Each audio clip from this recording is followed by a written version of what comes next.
আসসালামু আলাইকুম। আশা করি যেখান থেকে দেখছেন তাদের অসংখ্য ধন্যবাদ। আজকে আবারও অনেক দিন পর আপনাদের মাঝে চলে আসলাম আমি হাইব্রিড সিঙ্গাপুরি চারা নিয়ে। এগুলো নিয়ে অনেক ধরনের অনেক মন্তব্য করে। আমি এই মন্তব্যের মাঝখানে আজকে আপনাদের দেখায় দেবো যে হাইব্রিড সুপারির জাতটা কেমন। আর দেখুন, আমি সেটা দেখাবো যে ছোট্ট গাছে কিভাবে এই যে গাছগুলো দেখতে পাচ্ছেন, এই গাছগুলো তো ফেনি বাই হওয়ার জন্য চেষ্টা করছে। মূলত এই গাছগুলোতে ফেনি বার হয়েছে, এটাও দেখবেন। তাহলে কিভাবে সম্ভব এত ছোট গাছে কিভাবে ফেনি বাই হয়, এটা আমি দেখাবো আপনাদের।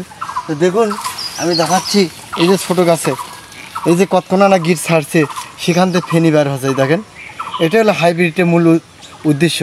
আপনারা যদি এই ধরনের কেউ দেখাতে পারে যে ছোটো গাছে এরকম ফেনি বাই হয়, এই যে দেখেন ফেনি বাই হচ্ছে, এরকম যদি ফেনি বাই হয় কেউ যদি দেখাতে পারে, তাহলে আমি এই ব্যবসা আর করবো না। তাকে আমি 1000 গাছ গিফট দেবো।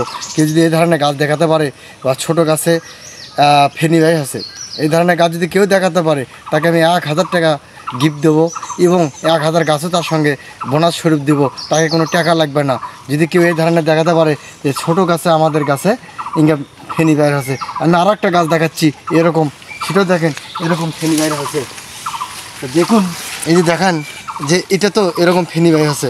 এই যে দেখুন, এটা ফেনি বের আছে। এই যে দেখেন সাদা কালার, এই যে দেখতেছেন ফেনি বের আছে। তাহলে এই যে দেখান যে এই ধরনের গাছগুলোতে কীভাবে ফেনি বাই হয়। তা এরকম ছোটো ছোটো গাছে যে আমরা ফেনি বাই হওয়া দেখতে পাচ্ছি, এটা তো বড় বিষয়। এটা তো আপনার কী আর বুঝাবো। এই যে দেখুন, আমি যে এই গাছগুলো ছিঁচি মূলত, এই গাছগুলোর থেকেও ফেনি বার হচ্ছে। এই যে দেখেন, এটাতে ফেনি বার হবে 100%। এই যে দেখেছেন এর ফুলে উঠছে। আর হাইব্রিডগুলো এরকম দেখেন, আপনি গোড়া দিয়ে হাত দিয়ে একটা মুষ্টিতে ধরতে পারবেন না। কেউ যদি ভাই অরিজিনাল এই গাছগুলো নিতে চান, তাহলে আমার দেওয়া স্ক্রিনের নম্বরে ফলো করতে হবে। আমি